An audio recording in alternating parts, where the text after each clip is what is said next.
Welcome to WagerTalk TV. I am Kelly Stewart, joined by Preston Johnson and Teddy Savransky at Teddy_covers at Sports Cheetah. Make sure you guys are giving them a follow on Twitter. Let's talk about the Houston Rockets at the Orlando Magic. Lots of interesting dynamics. Obviously, this is Wednesday. We're filming. The game's on Sunday, so we do not have a line. But word is Chris Paul may be healthy for this game. So, Preston, what did you make the game? What's kind of a buy-on point for you in this one? Sure. What's massive for the NBA is just being able to track who's sort of hurt, who's questionable, doubtful, who might play. Chris Paul's obviously been out for a while, and Clint Capella's been out. But he practiced Friday for the first time, and D'Antoni said he's maybe a week away, and this game would be Sunday, so it'd be 9 days later. So maybe he is going to play. If he isn't, I think it'll be 8.5, 9, meaning the Rockets will be an 8.5 or 9-point favorite over the Magic. If he plays, then obviously it'll be a little bit higher. If it's drastically different than where my projection was, I think it was 8.7. And then Chris Paul, I think I have is like a 1.3 point swing up, so maybe closer to 10-point spread. If it differs from that, by 2 points or more either direction, then I'll be looking at backing either side. But for now, it's hard to know without a total exactly. But James Harden, I will say this real quick because we've had my buddy Matt Lindemann at Caesars put up a couple cool props. But one of them was, will Harden score 60 or more this season? And I actually like the no quite a bit, and I'm going after we record these to bet it.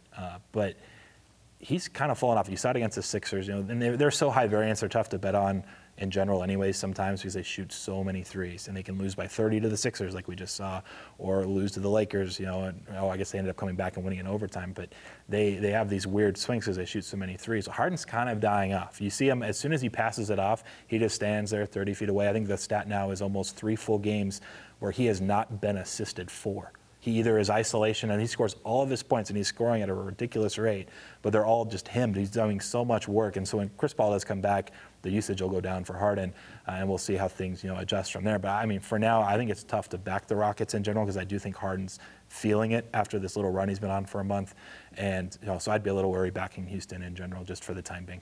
Teddy, your thoughts? Houston, let's just call them a 10-point favorite. As Preston just alluded to, if Paul comes back, your thoughts in this matchup? Sure, there's a lot to talk about here. First, if Chris Paul plays in this game, the Rockets are a bet against. They'll be a bet against for at least a game or two because with him back in the lineup. The news is going to push the market's lineup. going to inflate, and Chris Paul is not going to be Chris Paul in sync with the lineup. And it's not like Austin Rivers has been miserable in that role. They're not allowing the ball in his hands all that much.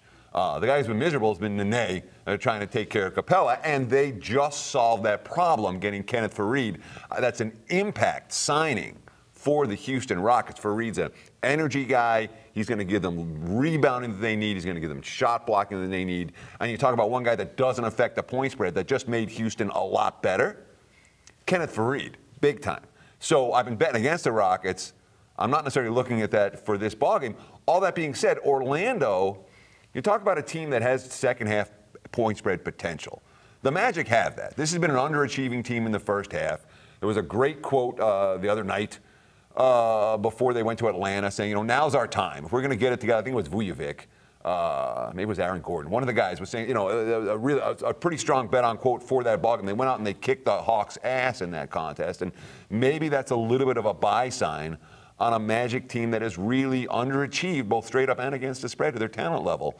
There's hope for Orlando, at least a little bit, from a point spread standpoint. Preston hit on this one too, as I feel like James Harden's been carrying this Rockets team for weeks now, and I feel like something has to give at some point in time. Why?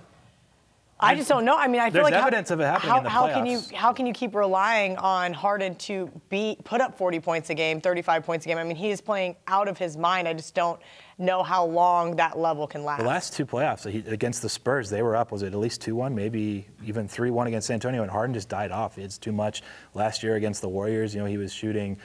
I think he shot 4 of 9 or 5 of 10 from 3 in Game 1, and it went all the way down to where he was 2 of 9 in Game 7, and shot 29% for the series. He doesn't have it all by the time playoffs hit, but he hasn't had to do as much as he's had to do this season in the last regular seasons. Point being, he's probably going to start dying off, or at least have to tail off earlier if he's going to be ready to play in the playoffs. I mean, in my opinion, that's James Harden.